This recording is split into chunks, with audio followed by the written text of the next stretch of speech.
the movies, springtime in New York is magical. Even more so when you're in the company of your 2-year-old grandchild. Such was the case for Susan Ferguson, 60, who 4 years ago was spending some quality time with her granddaughter Greta, while daughter Stacy and son-in-law Jason prepared to go to the movies that evening. As Susan stopped to rest on a park bench outside an upscale nursing home on the Upper West Side of Manhattan, loose mortar fell from an 8th-floor window ledge, striking her granddaughter in the head as she held her in her arms, taking the toddler's life a day later. In the aftermath of the accident, listen to how Jason described the scene at the hospital. Susan is at the foot of Greta's bed, weeping softly. Why couldn't it have been me, she asked of no one in particular. I glance up at her, and her heartbreak is so acute, it is like the sun. I can't look at it. No one answers, but I think at her, it shouldn't have been you. It shouldn't have been Greta. It should have been Noah. As it turns out, according to press reports, the engineer hired to inspect the building had certified its facade safe, when in fact the city's investigation department determined that he had never visited the site.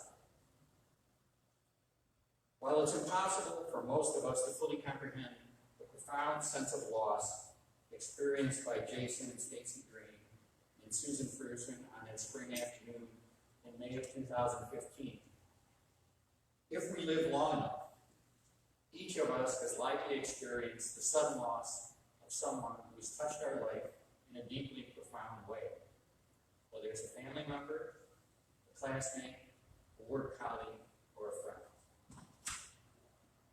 I have my own story.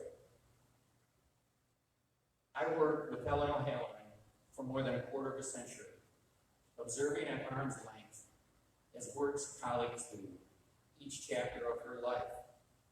From Helen's time as a young single woman, to her courtship and marriage, to husband Mick, to the birth of their only child, Liam, whom she affectionately called the Dude. Please, on the left in the picture over here on the left-hand side. That was at a company outing. While Helen was devoted to her church, co-workers, friends, and family, Liam was the center of her universe. Every Monday morning, Helen would come into my office and share the latest stories about the Dude. How he scored the winning goal at an Elyria Catholic High School soccer match over the weekend, or did something bewildering that made her laugh, cry, or simply shake her head in disbelief. The things many teenagers do as they attempt to navigate an uncertain world on their journey to adulthood. When Liam enrolled at Geneva College, a Christian school in nearby Beaver Falls, Pennsylvania, Helen and Mick were thrilled.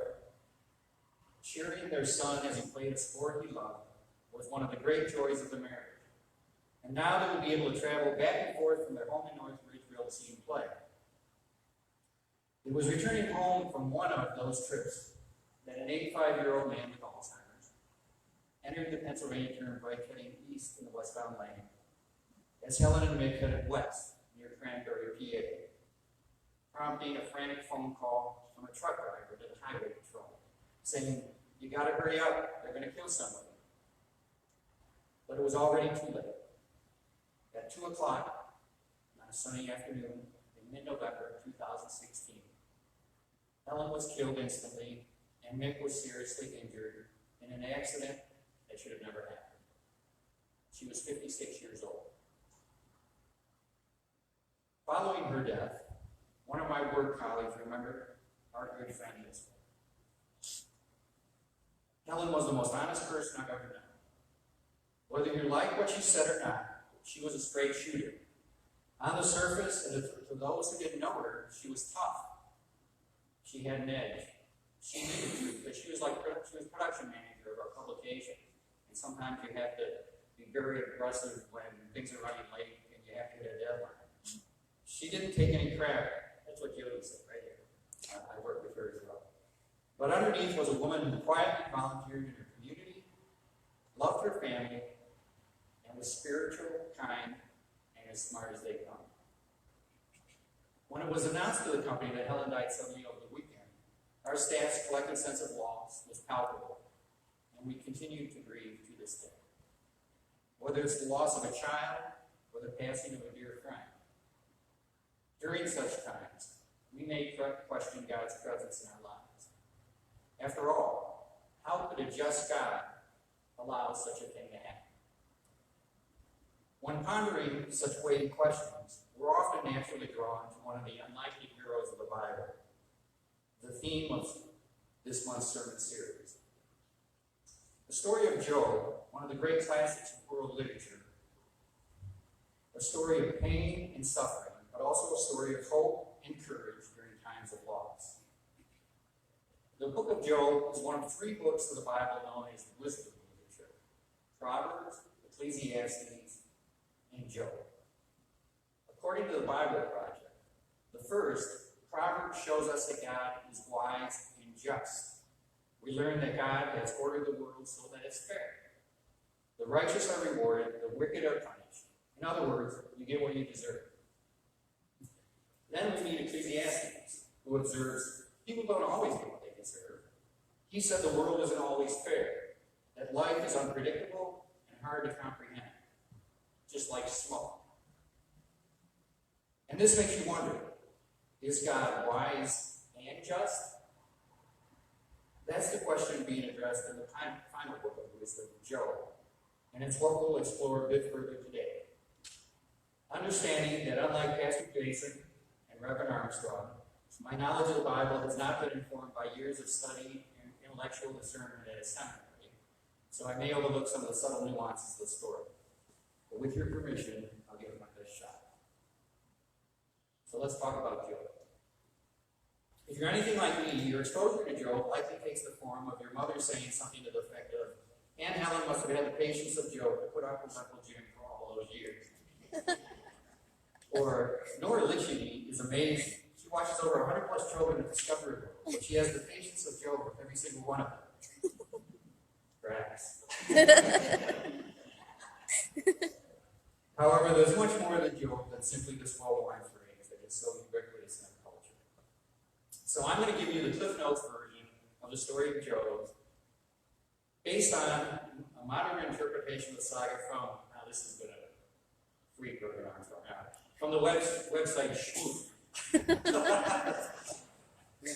which I'm fairly confident was not part of their curriculum at either Union Theological Seminary or Wesley Theological Seminary, where Reverend Armstrong and Pastor Jason earned their divinity degrees. So, from Shmoop.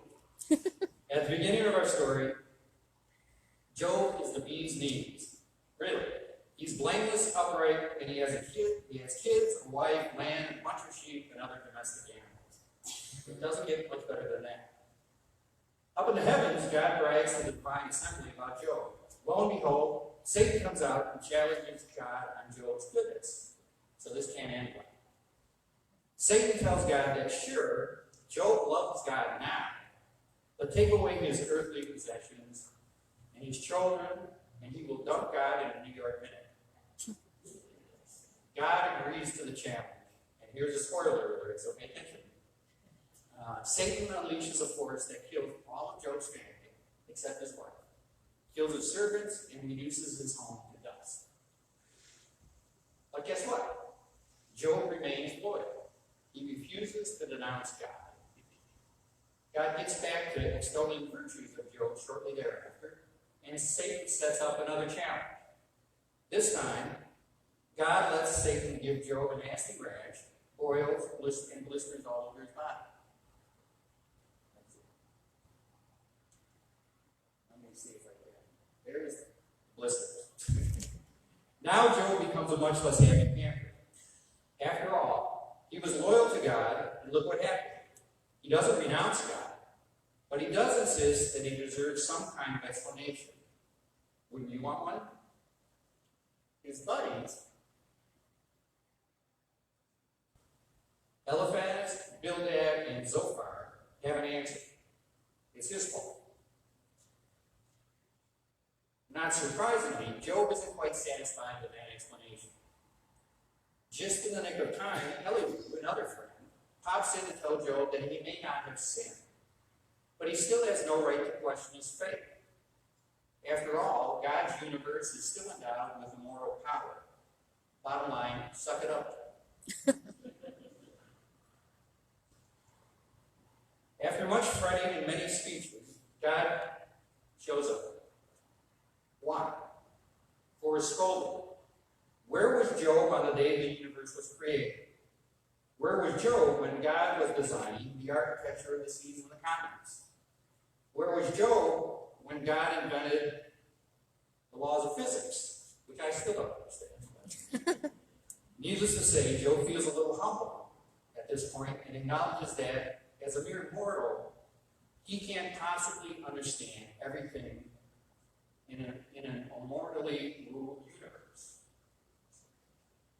Taking Elihu's advice, Job goes back to his day job, and eventually God gives him double what he had at the outset. Job lives to a ripe old age, and both God and Satan fade into the shadow as the story ends. So that is essentially the story of Job via Shmuel. Hopefully that is relatively accurate. What I found most interesting about this narrative isn't Job's suffering or his ultimate return to favor, which is the take-home message from our long-ago Sunday school classes. It's the response of his friends to Job's plight.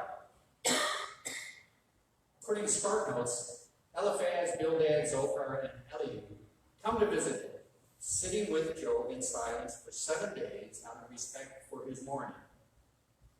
On the 7th day, Job speaks, beginning a conversation in which each of the 4 men shares his thoughts on Job's afflictions in long, poetic statements. Job curses the day he was born, comparing life and death to light and darkness. He wishes that his birth had been shrouded in darkness and longs to have never been born, feeling that light or life only intensifies his misery. Eliphaz responds that Job, who has comforted other people, now shows that he never really understood their pain. Eliphaz believes that Job's agony must be due to some sin that Job has committed, and he urges Job to seek God's favor. Bildad and Zophar agree that Job must have committed evil to offend God's justice, and argue that he should strive to exhibit more blameless behavior. Bildad surmises that Job's children brought their deaths upon themselves. Even worse, Zophar implies that whatever wrong Job has done probably deserves greater punishment than what he received. Upon reading these Bible passages and preparing for the sermon today, I immediately thought, with friends like these, who needs enemies? Not surprisingly, Job became frustrated by his friend's constant admonitions, answering in the passage we heard earlier today, I have heard many such things, miserable comforters, all of you. Have windy words no limit? Or what provokes you that you keep on talking? I also can talk as you do, if you were in my place. I could join words together against you and shake my head at you. I could encourage you with my mouth, and the solace of my lips would assuage your pain. O earth, do not cover my blood, let my outcry find no resting place. Even now, in fact, my witness is in heaven, and he that vouches for me is on high. My friends scorn me, my eye pours out tears to God, that he would maintain the right of a mortal with God, as one does for a neighbor. For when a few years have come, I shall go the way from which I shall not return. So at this point, Job is clearly done with his friend and completely frustrated by the situation he finds himself in because of Satan. In fact, Satan plays an active role throughout the story of Job. Don't forget, he set off a series of events that ultimately caused Job's suffering. And Job's friends, despite their obvious shortcomings, were simply trying to help Job make sense of it all. Although I think you would agree they didn't do a very good job.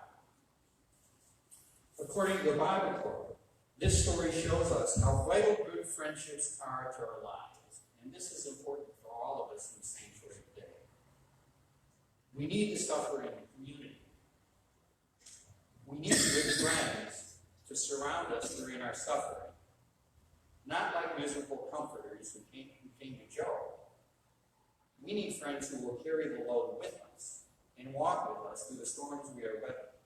And that may just be you sitting beside somebody in a time of need, not necessarily offering advice or trying to make a judgment about why something happened, as Job's friends seem to try to do. But sometimes you just need somebody with you during those dark times. The book of Proverbs shows us over and over again the value and importance of good friendships, particularly during those times when darkness beckons. A friend loves at all times, and a brother is born for a time of adversity.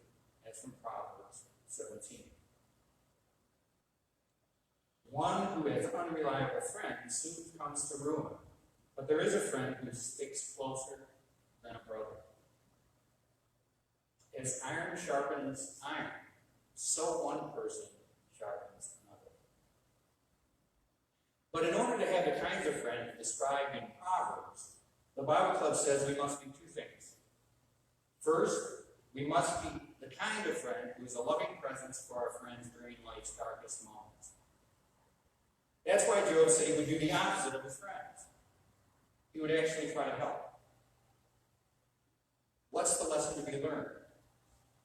We must model true friendship if we are going to have true friends. The second thing we must do to have good friendships is to look to our one true friend for guidance. Job said, I wish that my witness in heaven might arbitrate between a man and God just as a man pleads for this friend. If Job only knew then what we know now, we know there is one who stands between God and man and pleads for us as a man pleads for his friends. Jesus Christ is that man. He is that friend. Which brings us back to the beginning of today's sermon. Was the building inspector who failed to do his job influenced by Satan, or simply negligent? Was the elderly man with Alzheimer's, who took the life of my friend, a central character in a dark narrative? Or more likely, a beloved grandfather who was left unattended for a few moments to forever change the course of two families' lives? In grappling with these questions, I tend to agree with Rabbi Doug Cushing, author of the book When Bad Things Happen to Good People. He writes, the most important lines in the entire book of Job may be the ones spoken by God in the second half of the speech from the world, in chapter 40. When Job, finally fed up with all that he has lost, despite living a righteous life, questions God, and the Almighty responds, have you an arm? Have you an arm like God? Can you thunder with a voice like his? Tread down the wicked where they stand, bury them in the dust together. Then will I acknowledge that your own right hand can give you victory. So Kushner takes those lines to mean, if you think that it's so easy to keep the world straight and true, to keep unfair things from happening to people, you try it. God wants the righteous to live peaceful, happy lives, but sometimes even he can't bring that about. It's too difficult even for God to keep cruelty and chaos from claiming the innocent victims. But could man, without God, do it better? Now that's an unsettling thought, that God is present in our lives, but not taking an active role in shielding us from suffering, regardless of how righteous a life we may have led. From that perspective, there ought to be a sense of relief in coming to the conclusion that God is not doing this to us, Kushner observes. That's because a God of justice and not of power, then he can still be on our side when bad things happen to us. He can know that we are good and honest people who deserve better. Our misfortunes are none of his doing, and so we can turn to him for help. In such a scenario, Krishna writes, our question will not be Job's question, God, why are you doing this to me? But rather, God, see what is happening to me. Can you help me? In such a scenario, we will turn to God not to be judged or forgiven, not to be rewarded or punished, but to be strengthened and comforted. Which once again brings us back to the beginning of today's sermon. Jason and Stacy Green's lives were forever changed by a random tragedy completely out of their control. The knowledge of which keeps parents up until the wee small hours of the morning, waiting to hear their teenage child's car door slam upon returning home from a trip to the movies or a friend's house. Liam and Mick O'Halloran's lives will never be the same for the simple reason that a set of car keys was left unattended at an inopportune time on a November day 3 years ago. Each of these souls carry the psychological and spiritual wounds associated with sudden loss. Just as all of us do, to a greater or lesser degree, based on our own unfortunate encounters with tragedy and misfortune. And not to be too Pollyannish, because that would dishonor the depth of these families' loss and the stark reality of their grief. But it does get better, just as it did for Joe. 2 years ago, Jason and Stacy Green had a second child, a boy named Harrison. And Jason wrote a book about his family's experiences called Once More We Saw Stars, and we just published this year. We don't ever move on from Greta's death. But we do move forward, Jason says. Harrison brings us so much joy all the time. Despite the pain and sadness, we're happy. You never do move on, but you can keep on living. And this past spring, Mick O'Halloran watched his son Liam share a video tribute about his mother at Geneva College Award graduating a month later with a degree in civil engineering and embarking on a new chapter in his life. I know Helen will be proud of the man the dude has become. Perhaps German theologian Dorothy Soul put it best.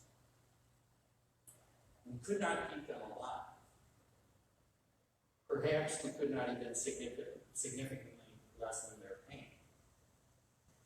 But the one crucial thing we can do for them after their death is to let them be witnesses for God and for life, rather than by our despair and loss of faith, make them the devil's martyrs.